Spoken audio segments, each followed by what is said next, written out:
Hello, welcome to the channel Wise Stories. Enjoy watching. The rich man entrusted his daughter to the farmer in the village to educate her. But when he returned for her after a year, he was shocked to see what had happened. Andrea watched the man running towards her with a furious expression and the overturned truck not so much calmly as with a hint of satisfaction. Look at him. Running, waving his arms, shouting something. Probably swearing, she thought. Well, she could understand him.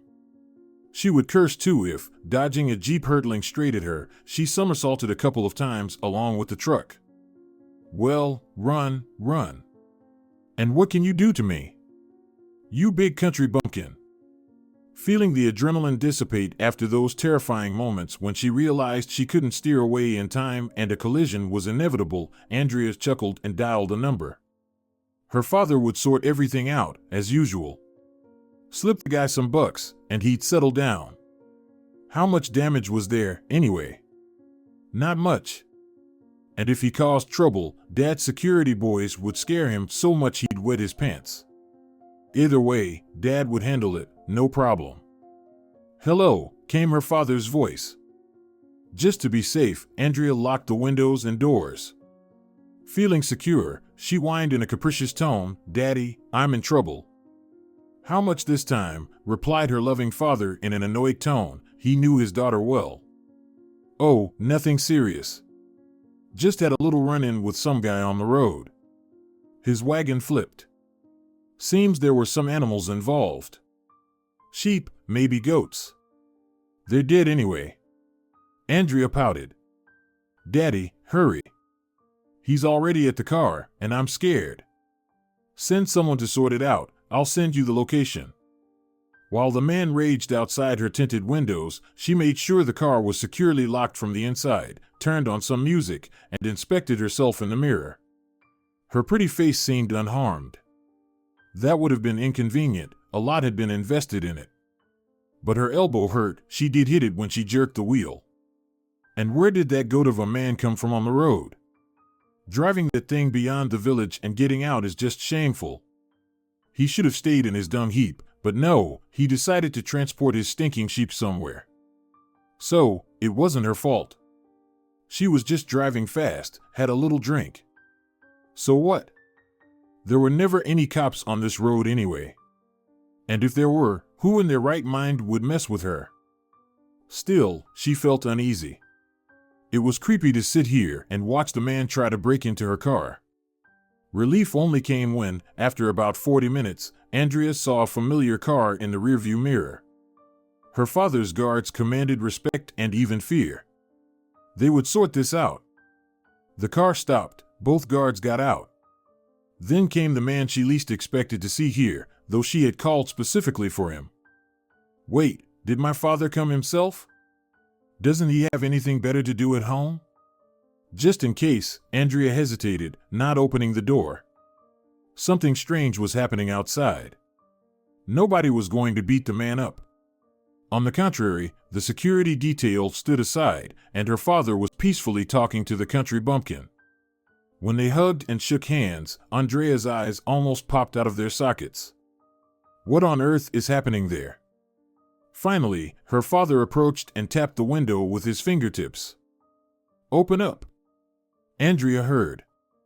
For some reason, she didn't like the tone in which it was said. When her father spoke like that, even she listened. The girl opened the door and cautiously set her fashionable shoe on the ground.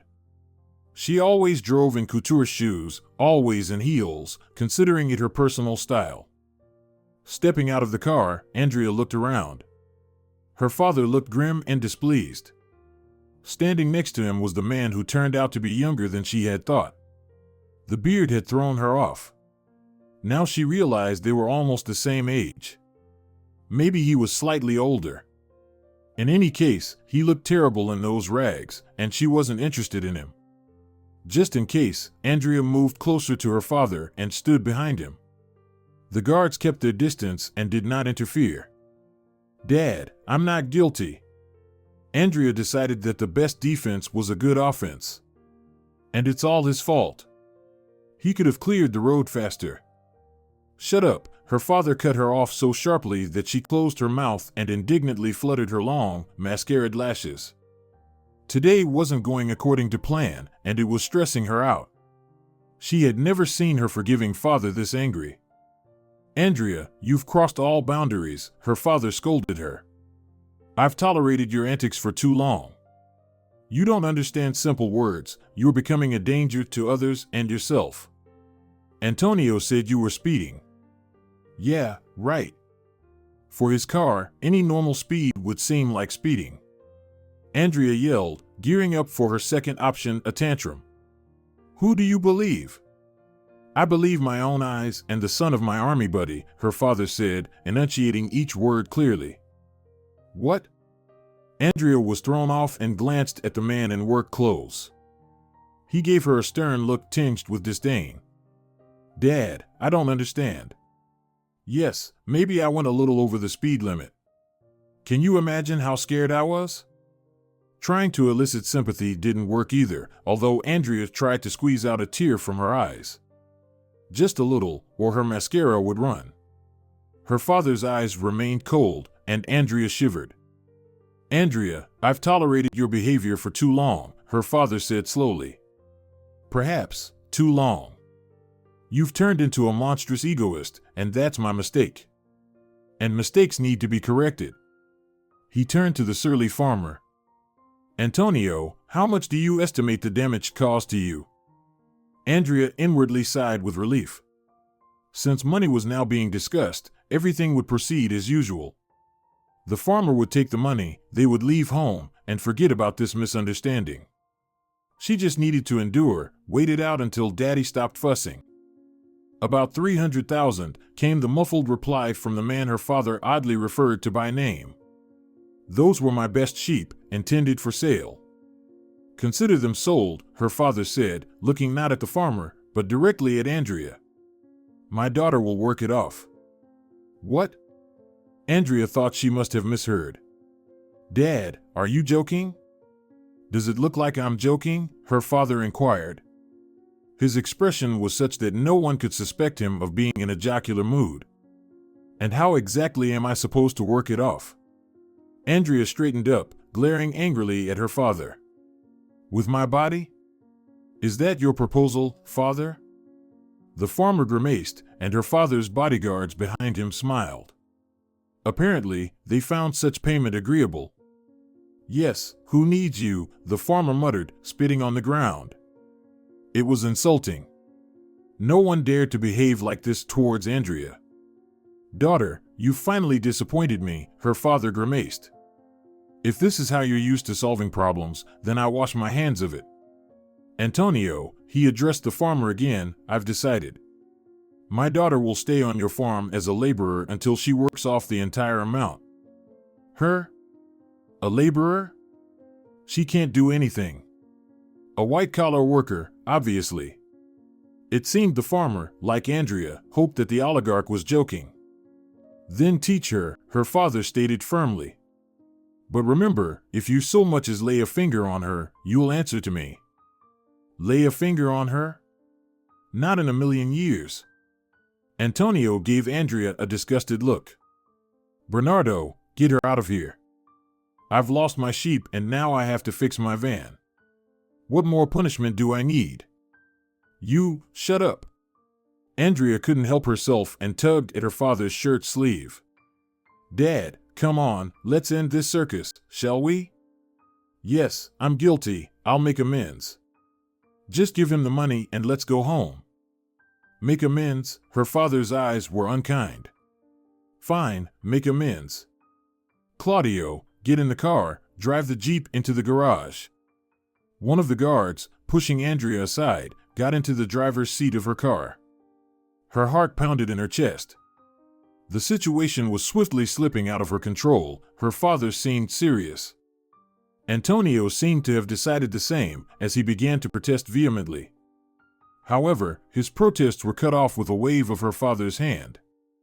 "Antonio, I'm asking you sincerely." The gray-haired man no longer resembled a powerful master of life. He was just a tired, world-weary man. "Let my daughter live here, learn how to earn money." I understand that I am to blame. After her mother's death, I spoiled the girl, indulged her in everything. And here's where it all ends. Today the sheep died, he shrugged. Tomorrow it could be people. Andrea needs a good lesson. Your father would have supported me. Antonio paused, glanced at Andrea, who stared at them wide-eyed, then at her father. He nodded silently, without saying a word.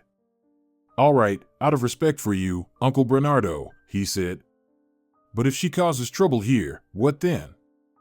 Here's my card. Her father handed him a glossy rectangle. All the necessary contacts are there. But if you call, it'll mean my defeat. And I don't like losing. Do you understand me, daughter? Andrea shivered, never having seen her father like this before. If you try to escape, you can forget about my financial support in the future, he continued. I'll freeze all your accounts, you'll be on your own. Is that clear? I see you understand. Well then, we'll see each other when you've worked off what's due. Her father turned away and walked towards the car. Both vehicles turned and sped off towards the city. Andrea was left in the Jeep with her purse containing documents, her mobile phone, and credit cards. At that moment, she realized that she was truly in trouble. Andrea watched them go, still not believing that this was really happening. Two emotions battled in her soul, amazement and anger. How could her father do this to her? Surely he would change his mind and return, and then she would retaliate. It wouldn't be enough to show no mercy to anyone. Meanwhile, she could vent her anger on the man who caused it all. Turning to the grim Antonio, Andrea exclaimed, "You village idiot! Dung beetle!" She advanced towards him with clenched fists, but abruptly winced and fell silent. Antonio's hand covered her mouth. Listen to me, you half-baked rich girl, the farmer slowly spoke, examining her as if she were an ugly insect. I hate people like you. You're human trash, worse than beggars. At least they have some conscience, but you're sure that everything is allowed because you were born to wealthy parents. What are you looking at? Go on, catch up, cry, Daddy will forgive you. But I think he was serious. Oh, really? Andrea turned on her heels, determined to chase after the cars along the highway. Crack, something snapped, and she nearly fell. Then, with a string of curses, she bent down, examining her damaged shoes. The heel had been irreparably broken. God sees all, Antonio observed. Walk barefoot, that's what you deserve. He turned away from the stunned girl and headed towards the van. Andrea heard him cursing inside, invoking all kinds of curses upon her head. She wasn't interested in the farmer's problems, but she was very interested in her own. Walking barefoot was definitely not an option. After a moment's thought, she made a decision. Hey, you! She called out to the farmer. He didn't even turn his head, engrossed in his work. I need shoes and then I'll leave. Or call me a taxi yourself. Antonio heard her and turned around, a very unpleasant smirk on his face. You'll manage without. Perhaps I do need a worker after all. So, let's move to the farm, you'll get a pair of boots there too. You'll work off their cost as well. Sound good? Oh, screw you. Andrea retorted. Well, wait. You'll see what I can do to you. But for now, I need to rest and come up with a new plan, she decided. You'll drive me back to my father yourself. Deep down, she still hoped that her father would quickly calm down and forgive his troublesome daughter, as he always had. Let's go together. I'll go get the tractor, you change clothes, Antonio declared. We need to fix the van, process the sheep for meat, he said, looking sadly at the sheep carcasses whitening near the van. And what did I do to anger God so much that he sent you to me? He muttered under his breath. Andrea fell silent, deciding there would be time to settle the score later. What had happened to her was so bewildering that she chose to wait it out. Who knew what might happen? Perhaps her father would change his mind and come back for her, and then he would also see the severity of the situation. The stress she had endured could be soothed by a trip to some exotic country.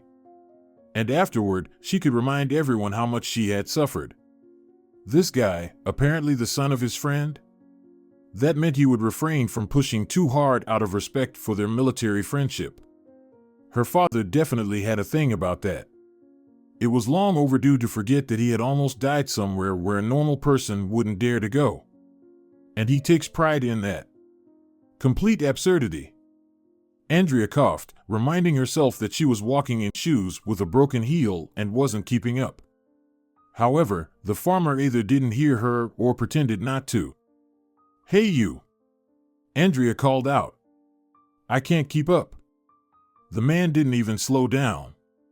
Andrea hissed in indignation. But when she fell so far behind that the farmer had already disappeared into the bushes, she spat on everything, took off her shoes, and trotted after him in her stockings. Her feet immediately started stinging from the pebbles and grass. "Help, can't you see?" Andrea made a second attempt to appeal to the conscience of the brazen man. This time he heard her, turned around, and assessed the extent of the disaster. "See what's next?" he asked the bewildered girl standing in the middle of the field. "I can't walk." She was very angry, but asserting her rights was not in her interest right now. "Well, stay here then," the farmer shrugged. "I'm not carrying you." "Oh, you would dare!" shouted Andrea. The farmer squinted, looked her up and down, approached closer, and asked, "Listen, girlfriend, are you really not getting the situation? Are you lacking brains, or what?" Andrea was stunned. She had never been spoken to like this in her life. Everyone feared her father, who could dismiss anyone with a snap of his fingers if they dared to contradict his daughter. But now there was no one to dismiss. This guy didn't obey her father. Moreover, he had the audacity to call her, Andrea Torres, the daughter of an oligarch, one of the most enviable brides in the country, simply stupid. "If only I could make a call." She started menacingly and faltered. She didn't have a phone, and this jerk was unlikely to lend her his so she could complain about him. Taxis didn't drive through fields. Moreover, she had no idea where she had ended up. "Are you getting it?" smirked the nasty guy. "Your options are limited. Stay here and hope for a wizard to appear or come with me. What do you choose?" Andrea shuddered. Spending the night in an open field was not appealing to her, so she had to go along with him. After thinking for a moment, she muttered through her teeth, "I'll go with you. But I can't walk. Can't you see that?" The farmer mockingly shrugged. "I don't see it. You still have legs, right? So what's the problem?" Andrea nearly jabbed him in the face with her broken shoe. He glanced at her, chuckled, picked up the other shoe, and decisively snapped off its heel. "Here, no need to thank me," he declared triumphantly. Andrea hadn't even considered thanking him. On the contrary, she hoped she could come up with something to fix her favorite shoes. Now they were just pitiful ballet flats with no hint of their former heels. Mentally, she wished the farmer would disappear, snatched her shoe back from him, put it on, and realized she could finally walk. True, she wasn't used to walking without heels, the soles felt unfamiliar. But it beat tearing her Italian stockings on small stones. The farmer, deciding not to wait for any gratitude, continued on his way. Andrea trudged along behind him. The alcohol haze had cleared from her mind, and now self-pity battled with anger. This just can't be happening. What happened to the gentle father who eagerly indulged his daughter's every whim? How could he abandon his only daughter to fate like this? And to someone unknown? So what if he's a friend's son? That doesn't make him the friend himself. Who knows who he really is? Maybe he's a maniac? A normal person wouldn't be stuck in a village up to his ears in mud and manure, raising livestock for sale. She thought he didn't resemble the cowboys she'd seen in movies. He dressed poorly. "Yes, Andrea, it seems you've really gotten yourself into a mess." The farmer strode ahead without looking back, forcing her to quicken her pace. Soon the field ended, and some structures surrounded by a low fence came into view. Vegetable beds were visible, something green was growing there, and the sounds of lowing and bleating could be heard. Apparently, there was still some livestock left with the unfortunate man. Great, he's not selling off the last of them. Andrea fumed. My father's really something. He'd have given money, scolded, and that would have been the end of it. How could he? Meanwhile, the farmer passed through the gate, turned around, and waited as Andrea approached with an independent air. Silently, he surveyed her attire, spat, and walked into the house, leaving her standing at the gate. While Andrea looked around, unsure of what to do next, he returned and tossed a bundle at her feet, from which old worn-out sneakers spilled out. Change into these, he commanded. While I go get the van, clean yourself up a bit. You'll help process the lost sheep. Without waiting for a response, he started up the tractor and drove off. Andrea kicked at the hopelessly ruined shoe with her toe, bent down, picked up the oversized shirt with 2 fingers, wrinkled her nose in disgust. Her fears were unfounded. The clothes, though worn, were clean. The sneakers looked comfortable enough too. After some hesitation, Andrea changed her shoes, not wanting to touch the rest of the clothing. As if, while the jerk wasn't around, she could look around and have a snack. Yes, she just realized she was starving from nerves. Andrea headed straight for the house, climbed the porch, opened the door, and looked around. Not bad for a country place. Her well-off acquaintances paid big money to live in such a country-styled house.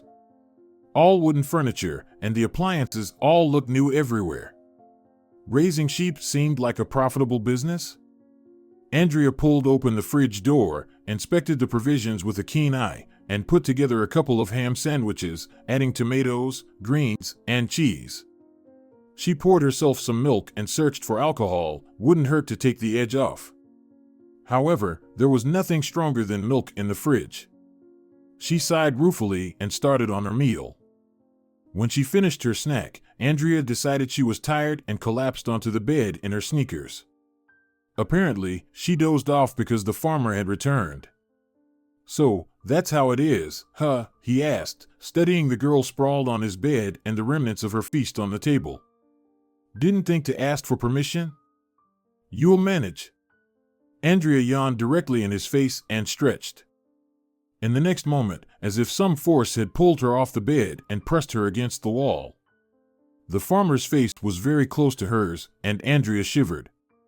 She had never been looked at with such hatred before, and she had made quite a few mistakes in her short life. I'll say it once and only once, I won't repeat myself, the farmer said quietly, and for some reason, it was very scary. Uncle Bernardo said he doesn't like losing, and I'm sure he'll do exactly what he said, take your money away. Your behavior has pushed him to the limit. So if you think I'll call and ask you to come back, you're mistaken, I won't do that. Thinking of leaving? The woods are all around here, wolves and bears happen. The road's mostly for trucks. If you're not worried about that, get lost, maybe someone will pick you up. You owe me, and you owe me a lot. By the way, today's breakfast adds to your debt, he nodded at the table. From now on, the fridge is locked, you'll have to earn your food. And of course, you won't be sleeping in this bed, got it? Andrea glared at him silently. Not hearing an answer, the farmer barked. Understood? Yeah, get lost. Andrea replied, and in the next moment she shut her eyes. It seemed to her that the man wanted to hit her, but his lifted palm slapped against the wall nearby. Andrea looked fearfully at the wet spot on the tree, where some insect remained. I repeat the question, understood? The farmer inquired, and only now did she realize that these are no jokes, everything is true, everything happens for real. Dad, indeed, left her to work off this man, and he, too, does not laugh, and intends to make up for the damages. Understood, she snapped. Are you aware that this is called kidnapping? The farmer looked her up and down and burst out laughing. So you've picked up all this nonsense from movies, huh? I'd have guessed books, but people like you don't read. I have a degree in philology. Andrea gasped in indignation. Paid for by Daddy's money, the farmer clarified, and Andrea fell silent. She could have lied, claimed she was an exemplary student, but he had guessed correctly. Throughout her years of study, Andrea had barely attended classes 10 times. She lied to her father, claiming teachers were picking on her, extorting money, and he always solved the problems. Andrea spent her time in more enjoyable activities, like parties. Most students on her faculty were the same. Ready-made essays on any topic could be bought from those who came to study, not just enjoy themselves. So, they studied for them too. Well, the farmer said vaguely but hurtfully. I'm sure it will really help you when you're cleaning up after the livestock. Planning to recite Pushkin and Brodsky to them in these rags, he added, surveying her ripped jeans and tight couture top. None of your business. Andrea retorted. All right, what do I care, sighed the farmer and ordered, let's go, I'll show you where you'll be staying since getting rid of you didn't work out. He led Andrea to a large barn. Its lower part was adapted for farm needs, with stairs leading upstairs. Following the grim man, Andrea climbed up and saw a small living space. Very basic, a cot, a stool, a little table. Here's your humble abode, he announced. Make yourself at home, but don't forget, you're not a guest. Andrea looked around with disdain. Make myself at home? Is he crazy? This place would suit some homeless person. Well, sorry, it's not a hotel, the farmer grumbled. And you're not a guest here, you're hired help, don't forget. Andrea shot him an angry look and hissed, I'll get even, just wait and see. I have no doubt you'll try, the farmer retorted. But for now, you owe me 300 grand, plus breakfast and clothing. You can start working it off right now, and it'll stretch out for a year, wages aren't high in the countryside. Andrea remained silent, vowing to herself that she would do everything in her power to make this jerk's life unbearable. And what am I supposed to do? She asked haughtily. I told you, process the livestock, the farmer repeated, then couldn't help adding, I hope my sheep haunt your dreams. You won't live to see that, I sleep like a log. Andrea said gleefully, stepping after him onto the ground. She soon found out she was wrong. When the farmer, sighing heavily, started skinning the first sheep, she threw up right there on the ground. The sandwiches she had eaten rushed out of her stomach. She knew how pathetic she looked, but there was nothing she could do, doubled over from another wave. After watching her for a couple of minutes, the farmer scooped water from a bucket and handed it to her. Andrea drank, teeth chattering against the cold metal rim. Don't like it? The farmer asked. They wanted to live too. Get lost. Andrea moaned, greedily swallowing the water. Where would I go? The farmer shrugged. I'm at home here. Just no one's putting money in my account. You've killed my sheep, now at least preserve the meat and skins. You'll help pack the meat and take it to the freezer. Andrea tried not to watch as he angrily swung the axe, chopping the carcasses into pieces. She turned away, trying not to breathe deeply, picking them up, wrapping them in plastic, loading them onto a cart, and taking them to a huge refrigeration unit. Despite her best efforts, her clothes were soon splattered with blood, and she felt extremely awkward.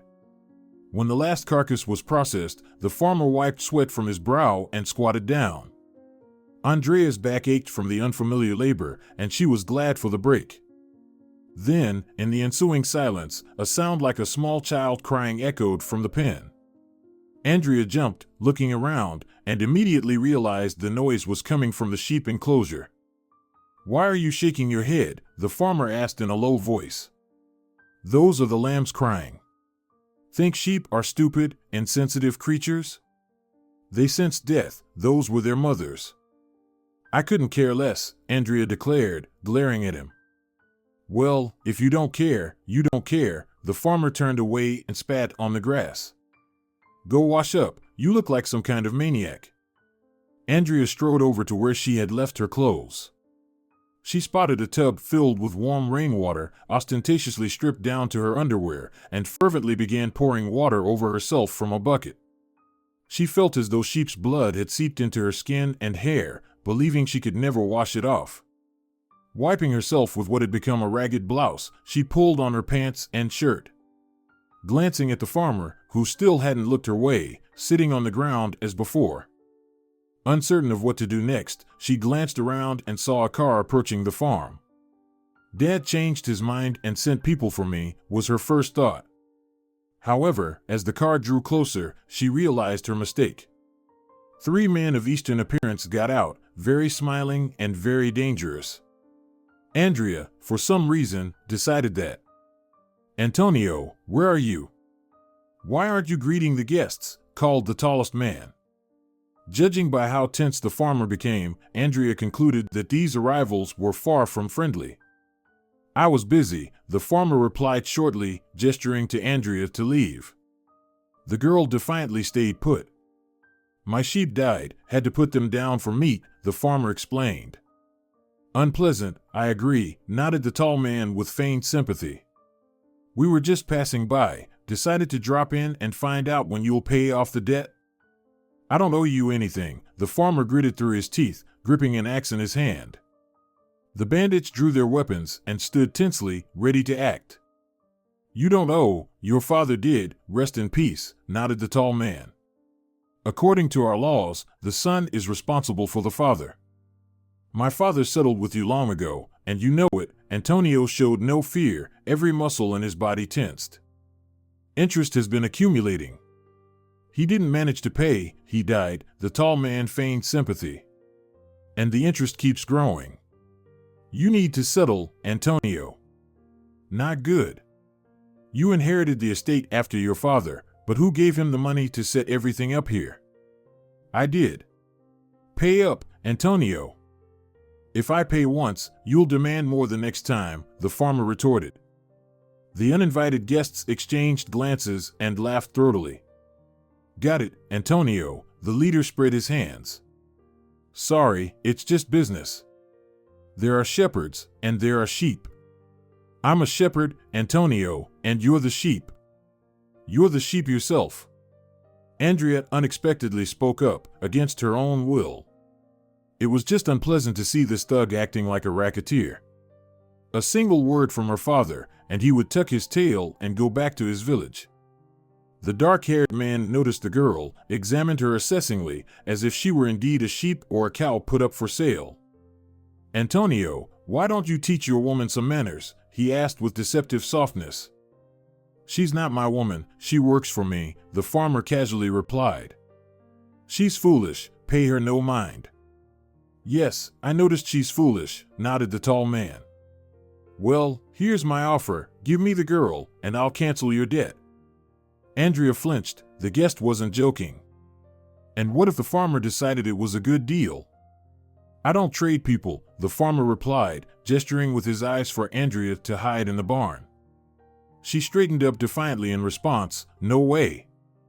"Do you want meat instead?" the farmer offered. "I'll take the meat," the bandit nodded, "but your words were offensive, you must be punished." "Risk your health." Andrea shouted. "Do you know who my father is?" "Shut up," the farmer snapped at her. "You're only making things worse." The guests aimed their weapons at the farmer. He lunged, rolled away, avoiding their sights, then grabbed Andrea's hand and dragged her into the barn. "Get upstairs," he ordered, pushing her towards the ladder and rushing inside. This time, she didn't argue and flew up like a bird, barricading the door with a small table. It was feeble protection, but better than nothing. Her heart raced like a caught bird's. "What in the world is happening?" she muttered in fear. Andrea froze, listening. Below, she heard automatic gunfire, cursing, and shouting. Then she heard the sound of the departing car and dared to peek out the window. The black car was speeding away from the farm. Andrea moved the table and began to descend. She found the farmer downstairs, holding a military rifle in his hands. She didn't know much about weapons, but they often showed them in action movies. The man looked very grim but seemed unharmed. "Who provoked you?" he asked wearily. "Christian and I had some sort of uneasy truce, now it'll be war." "Why stand and listen to him insult you like that?" Andrea retorted. "Well, sorry.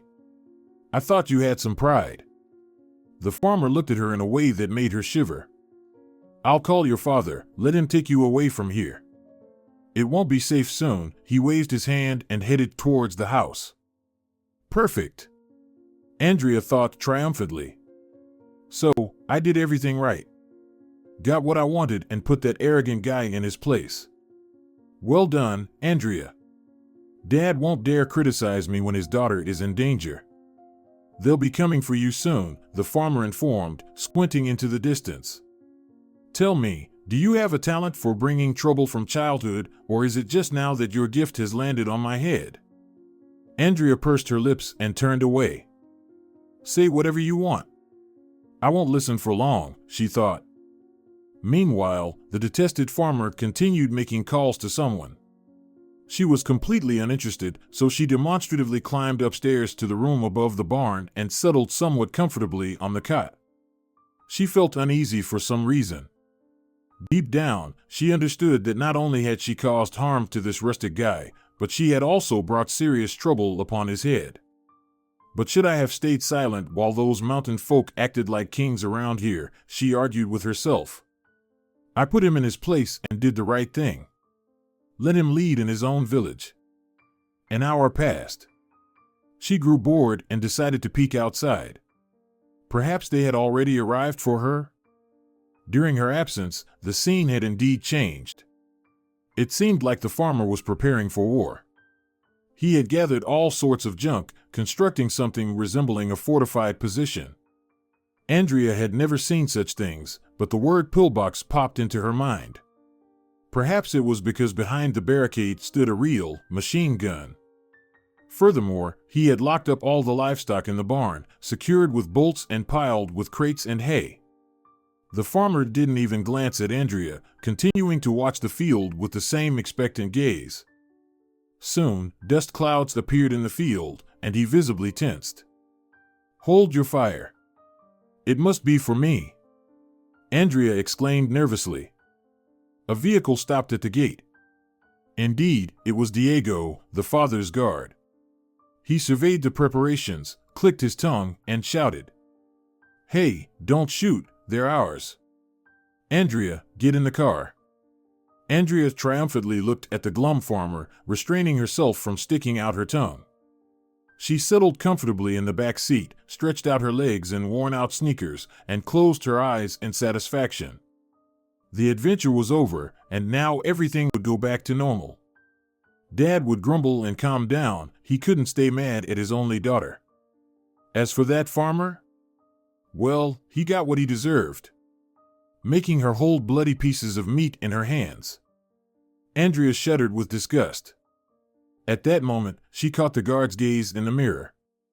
Something made her tense, but she waved it off. She was jittery, imagining things. Bye, she waved to the farmer, and the car sped away from that unpleasant place. However, when two SUVs passed by them, packed with people in camouflage, a pang of conscience stirred in Andrea's chest. Not my business, let them sort it out, she thought and started staring out the window. The driver remained silent, occasionally glancing at her in the mirror. Eventually, it began to irritate her, and she sharply asked, What's going on? Diego turned away and focused on the road. Trees flashed by, the highway ribboning smoothly under the wheels. Andrea grew bored of this monotonous landscape. Moreover, she realized she urgently needed some fresh air. Diego, stop near those bushes, she demanded. Surprisingly, the guard pretended not to hear. Are you deaf? She raised her voice. Stop, I said. A very unfriendly look flickered in the mirror, but the car stopped. Andrea moved towards the bushes, while the guard stayed near the vehicle. She crouched down, and then the wind carried fragments of a conversation to her. Yes, soon. Did she realize what I can do? Tell Christian I'm bringing the girl, she won't escape, she heard. What's happening? Thoughts raced in her head. Adjusting her clothes, she cautiously approached, stepping so quietly that not a single branch crackled. Yes, and I want the full amount up front. Do you even realize the risk I'm taking? Bernardo would have my head for his beloved daughter. Diego continued, and inside Andrea, everything turned cold. He's taking me to that man, a suspicion flashed. How and when did they manage to make a deal? However, that wasn't the most important thing right now. She had to run. But where? Thoughts fluttered in her head like scared birds. Andrea couldn't concentrate. She'd never felt so helpless. Even when her mom died and she was very scared, her father picked her up, held her close, and promised she wouldn't have to worry about anything. He'd take care of everything. Her dad kept his word. Andrea never experienced refusal in anything. And now, even her all-powerful father can't help her. Andrea nervously looked around. Run? He'll catch up. Hide? Well, where can you hide here? Just trees all around. She took a few steps. Suddenly, her foot slipped, and Andrea went down, clutching grass and barely holding back a scream. Branches and clods of earth rained down on her. In an instant, it turned dark, as if she'd gone blind or night had fallen. Once the initial shock subsided, she cautiously felt in front of her with her hands and found a dense, rough bark.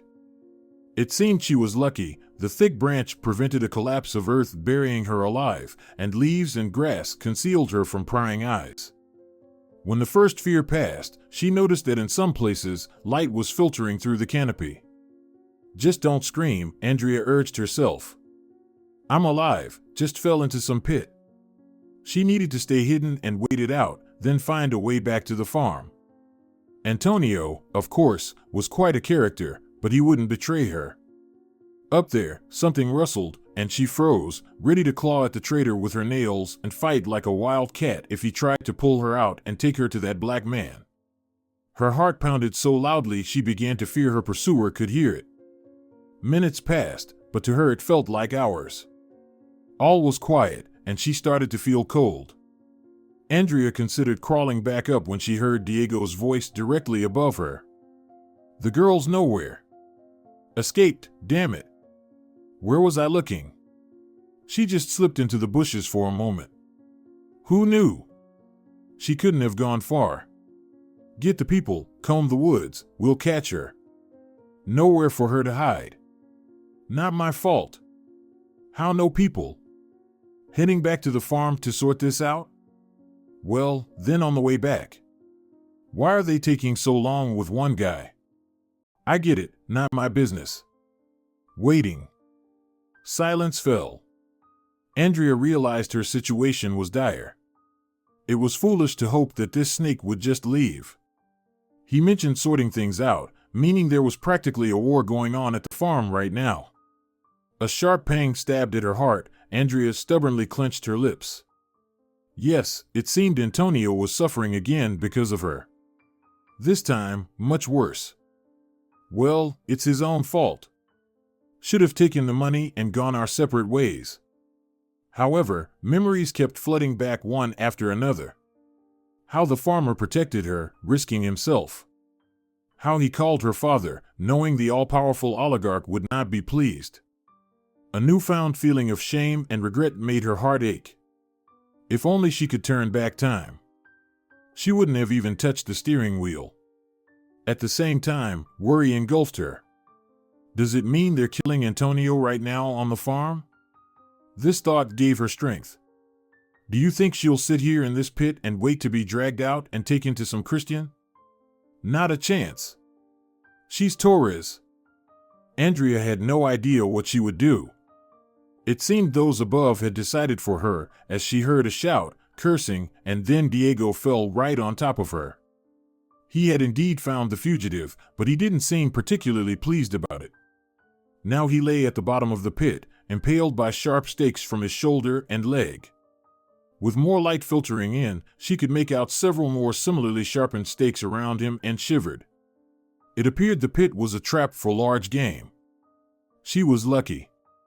Perhaps her mother prayed for her wayward daughter on the other side, but she fell just aside from the deadly aim. Diego was much broader and landed almost in the center. It seemed he had also hit his head because the cries had stopped. He didn't show any signs of life. Without a second thought, Andrea crawled towards her fallen adversary and quickly searched his pockets. She grabbed the mobile phone anxiously, hoping it wasn't drained, adding to all her troubles. The guard's jacket was open, a holster hung from his belt. Andrea, without hesitation, pulled out the gun, slipped it into her pocket, and began to climb back up. Her heart thudded loudly, branches snapped, but she managed to escape from the pit that almost became her grave. Once on the surface, she dashed towards the car. Luck was on her side again, the keys were in place. The car started effortlessly, Andrea pressed the gas and sped down the highway. To the city, faster. Her father would fix everything. What about Antonio? Her conscience reminded her. Cursing, Andrea found the line boss in the phone and dialed. Yes, Diego. What's up with you? Came the displeased but familiar voice. Dad, it's not Diego. It's me, Andrea. Diego's a traitor, he tried to sell me to some Christian. Andrea shouted. Andrea, you, her father exclaimed in surprise. What are you talking about? Making up stories again?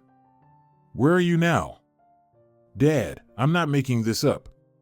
I'm driving in Diego's car, he fell into a pit. Andrea hoped her father would believe her and not dismiss this as another trick of his headstrong daughter. Okay, get a grip, don't panic. Focus on the road, her father's voice took on commanding tones, which helped her concentrate. Antonio's no pushover. I'm sure he can hold out until help arrives. You drive to the nearest gas station and wait. I'll send someone for you. And if the one you send is also a traitor? Andrea cried out in desperation. I'll come myself. Just do as I say. It sounded like an order. Andrea raced down the highway, praying that help would arrive in time. When she pulled up at the gas station, the roar of a helicopter filled the air. It was flying towards the farm. Dear God, hurry up. For some reason, she was certain this help was sent by her father. She sat at a small cafe in the gas station and froze, staring blankly. Someone placed a glass of water in front of her. Andrea gulped it down in 2 swallows and looked up. Thank you. Listen, dear, you look like you've been through something. The woman looked at her with pity. What happened? It's a long story. Andrea reached into her pocket and realized she had no money. I'm sorry, I can't pay. No need for anything. The woman studied her closely, noting her dirty face, the grime under her nails, and the scratches. It's clear you've been through something. Go wash up in the restroom. Okay, Andrea stood up on shaky legs and went to tidy herself up. Looking into the mirror, she was horrified. What a fright she looked.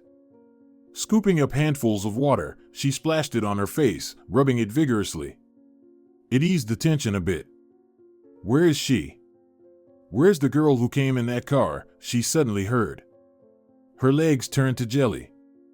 I didn't see anyone, the woman insisted. Andrea peeked out from the restroom. Through the crack, she could see 2 rough-looking men approaching the woman who had shown her kindness. Anger surged within Andrea.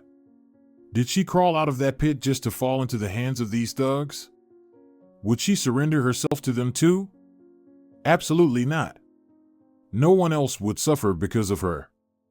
Hey, you. I'm right here. Back off from her, now. Andrea stepped forward. The thug stared at her, momentarily taken aback. Seizing the moment, the woman darted behind the counter. Well, look who decided to show up, chuckled the younger thug. Ew, she's filthy. Why would Christian want such a witch? The second thug gave Andrea a disdainful once-over. All right, let's go to the car. Enough messing around, he commanded. Stop. Andrea drew her gun. The thugs froze, eyeing the young woman now poised to shoot. Are you crazy? The younger one asked. You're only making it worse for yourself. Drop the gun, now, ordered the second thug. Christian said bring her back alive, but he didn't say she had to be conscious. 2 events happened simultaneously. A gunshot rang out, something shattered, and shards flew. One of the thugs slumped to the ground while the other collapsed beside him, hit by a wine bottle to the back of his head. The woman behind the counter watched in surprise at her own handiwork. "Well done, ladies." Bernardo Torres himself appeared in the doorway, holding a pistol. "Tie them up," he ordered his approaching guards. Behind them, the gas station workers gathered, drawn by the commotion. "I'll cover the damages," he assured the waitress. "With bonuses," he added. "As for you, enough adventures for today. Let's go home," he said to Andrea. Only then did she realize her father had fired the shot that felled the groaning thug. She had only hit the bottle. "Dad, no. Not home. I need to help Antonio. They're going to kill him right now." "Are you really worried about that?" Her father raised an eyebrow. "I said I would take care of it. Turns out Antonio has some very good friends. My men just had to clean up." "But how is he? Is he okay?" Andrea couldn't calm down. "He's fine." "Really? Although rebuilding the farm will be easier said than done." "Dad, Diego is still in the pit," Andrea remembered suddenly. "He's a traitor." "Let's go, I'll show you." "All right then, let's go," her father finally relented. "And we'll swing by the farm. You won't give up on this, will you?" "Never. Not when it comes to you," Andrea declared, throwing herself into his arms. Hugging his broad chest, she cried unabashedly. He stroked her back, speaking words of comfort and tenderness. Right then, he wasn't the almighty oligarch, but simply a father who had been terrified for his daughter, caught up in trouble. Diego was still in the pit when they reached him. They loaded him into the car and sent him off to town. The other two thugs followed in the direction of the farm. Approaching the farm, Andrea's heart squeezed with worry. Indeed, a local war seemed to have taken place here. Fences were broken, windows shattered, and the barn had collapsed. Sheep and goats ran wild in the fields, chased by sturdy men in camouflage. To complete the scene, a helicopter stood on the property with several equally colorful men around it. Torres made a call and hung up. "It's us. Have you taken the last ones? Let them through." Only now did Andrea realize that several rifles had been aimed at them all along. 3 more soldiers emerged from the half-collapsed barn roof, lowering their weapons. Antonio approached them. His injured arm was bandaged and hung in a sling. Spotting Andrea stepping out of the car, he sighed with obvious relief. "You're in one piece? Thank God." Andrea silently approached and hugged him around the neck. The soldiers around them nodded approvingly. Her father coughed. But Andrea didn't care. She was so happy to see the farmer, whom she had once despised, alive and well. Forgive me for everything," she whispered, unable to let go. Antonio gestured with one hand, indicating to Torres that he was in shock himself. "Oh well. We managed. I forgive. What's the matter with you?" "But I don't," Andrea interrupted him, turning to her father. "Dad, I'm staying here to work off my debt, now more than ever." Both her father and Antonio protested. "Oh, come on, the guys will help, we'll rebuild from scratch," Antonio murmured, pleading with Torres. "Andrea, the man has already been through enough. With your help, he might just leave the country," her father tried to joke. "But you're wrong there." Andrea straightened proudly to her full small height. "I'm also a Torres. Didn't you build your business from scratch, right? Now I want to see what I'm worth. I can invest the money I have in my personal account into this business." "Andrea, that's supposed to be for your wedding. You wanted everything to be luxurious, a honeymoon abroad." Her father looked at Andrea as if he didn't recognize her. "If someone loves me with all my quirks, then not for a dowry, but for myself." Andrea stood firm. "Antonio, take me as your partner, okay? It seems I'm feeling an irresistible urge for farming," she declared, then whispered in his ear in a completely different tone, almost pleading, "Please agree. Otherwise these sheep and lambs crying will haunt me for the rest of my life." Torres scrutinized this strange pair with a very attentive gaze, then asked Antonio, "What, do you accept the offer?" "Don't look at me, I'm in shock myself. Although, given recent events, there's a chance she'll pull through. And I'll help." "Yes, we'll all help," echoed the men in camouflage clustered around them. "Don't worry, Antonio, we'll rebuild better than before." Antonio, as if awakening from a reverie, hastened. "Here I am. I even forgot to introduce my friends. My comrades." At the first call, they dropped everything and rushed to the rescue. Let anyone dare say that there is no such thing as brotherhood in arms. That's certainly not us. "Oh, come on, Antonio," the men laughed. "You talk like you were at a rally. You've saved all of us more than once. And we needed a good workout, we've been sitting around too long." "They work different jobs now," Antonio explained. "Some have their own businesses, some are in security, 2 are teachers. But when needed, they grabbed their weapons and remembered their combat skills. And thank you, Bernardo, your men arrived just in time and we quickly handled everything. We called the police, and they took the whole gang away tied up like sausages." "Don't sidetrack the conversation," Torres smiled. "Are you taking my daughter as a business partner? Do I have a choice?" Antonio glanced at Andrea, who shook her head. "Agree. Somehow I feel like this shakeup has done me good," Torres pronounced his verdict. She never had such aspirations before. Who knows? Maybe she'll get her act together. It's scary to see what a girl can turn into. Andrea flared up, but remained silent. Her father was right. Only now, looking at these rugged men ready to drop everything and rush to a friend's aid, did she realize how trivial her goals and joys had seemed. The old Andrea died in that pit, Andrea told herself. I'll prove that I can be completely different. Father will be proud of me. Give me a chance to make everything right, she quietly requested. Her father looked at Antonio. He shrugged. Oh well, I've been thinking for a while how we could arrange everything here. A partner wouldn't hurt. Just don't mess around, he tried to joke, but Andrea was serious as ever. So, am I staying? She asked again. Antonio hesitated, then nodded. I won't be a burden, I promise. Andrea assured him. Torres glanced from one to the other. Let's go talk in private, he suggested, leading Antonio aside. Alone, Andrea stood unsure of what to do.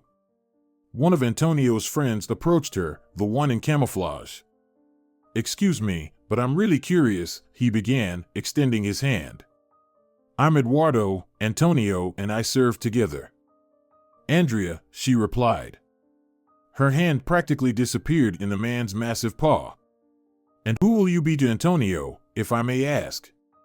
Not to pry, but it's a curious matter. We all know Antonio didn't wait for his army girl, married someone richer with connections. Since then, he hasn't been seen with any women. And suddenly, you. Who will I be? I don't know, time will tell, Andrea smiled. Recently I was his enemy number one, now I'm applying for a partnership. Who knows what's next? I see you're our kind of person. Eduardo approved. If anything, we'll always help, don't doubt it. He's lucky to have you, Andrea said. We're lucky to have him, Eduardo replied seriously.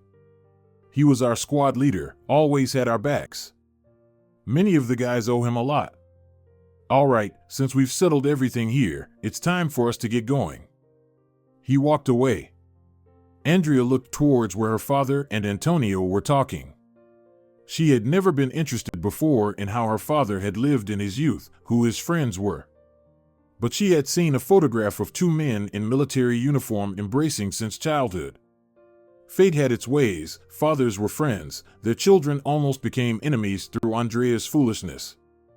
Andrea, come here, her father called out to her. We've agreed, first, we'll restore the farm, then buy the animals, establish connections. You'll have your own income from the farm, since you've decided to invest. I'll take care of everything. Dad, Andrea spoke softly but firmly, I know you're my great and powerful Bernardo Torres. You can handle everything with a snap of your fingers. But I would like to try on my own, to see what I'm capable of. Together with a partner, if he's not against it. Her father's eyebrows shot up as he looked from one to the other. Antonio also looked somewhat puzzled. I didn't quite catch that, her father clarified at last. Are you planning to lift this farm with your own hands? And will you stay here to live? Yeah, that's the idea, Andrea clarified. Yes, I want to do it with my own hands. Or don't you believe I can? Her father just chuckled. All right, if you can't manage it, come back home. You can handle city business, he finally said. So you don't believe in me? Andrea pressed. Her father raised his hands playfully. I believe. Just calm down. You're all in me. Laughter echoed around them approvingly. Well, my affairs aren't waiting for me either. Once more, Andrea's father glanced questioningly at Andrea, gesturing toward the car. She nodded. Got it. Yours is taken. And the all-powerful oligarch Bernardo Torres departed towards the city. Several cars followed him, filled with guys he had sent to assist his best friend's son. Soon after, Antonio's friends also left, a helicopter took off, and they were left alone. Both remained silent, surveying the chaos that had engulfed the farm. Let's start from the very beginning, the girl spoke up. My name is Andrea. I'm Antonio, but you already know that, the farmer replied. Andrea, huh? He asked again. Yes, that's what my mom named me. Dad used to say she dreamed of her daughter having the strong Torres character. She was very gentle, kind, soft. It seems angels find it hard to live on earth, so she passed away early, Andrea spoke quietly. My dad raised me alone too. Similar story, it seems. Except yours is alive, fortunately, and mine was killed. Survived 2 foreign wars without a scratch, but got stabbed trying to break up a drunken brawl back home. That's how it goes, Andrea, he shrugged. Unexpectedly to herself, Andrea moved in close and leaned against his broad chest. Antonio flinched, tensed, then gently embraced her with one arm and stroked her back. Don't push me away, okay? Andrea whispered. I'm completely confused, lost. I thought money solved everything, that I could do anything I wanted. It was like I was avenging my dad for not saving Mom. What was he guilty of? He mourned her deeply. And here I was, so spoiled. I don't want to be like that anymore, I don't. Then be different, since you've decided, Antonio spoke softly to her. Be the person your mom and dad wanted to see. There's still time to make things right. Will you help me? Andrea looked up at him, eyes full of hope. Of course, I'll help. I'll even share my sandwich with you. Antonio chuckled. And you won't lock the fridge, will you? Andrea clarified, smiling. I never did lock it, Antonio smirked. Just don't lie on the bed with your shoes on, it's not very classy. What if I'm not wearing shoes? Andrea looked straight into his eyes. Andrea, what are you saying? Antonio was taken aback. I'm saying I really need this right now, Andrea whispered. To feel alive with you. Just don't push me away. It seems I've fallen for you. You think so, he was also feverish, she could feel it, they stood so close. It's just stress, you'll regret it later. I won't regret it, she held onto him tighter. Antonio, I've never been with anyone before. That can't be. It burst out of him.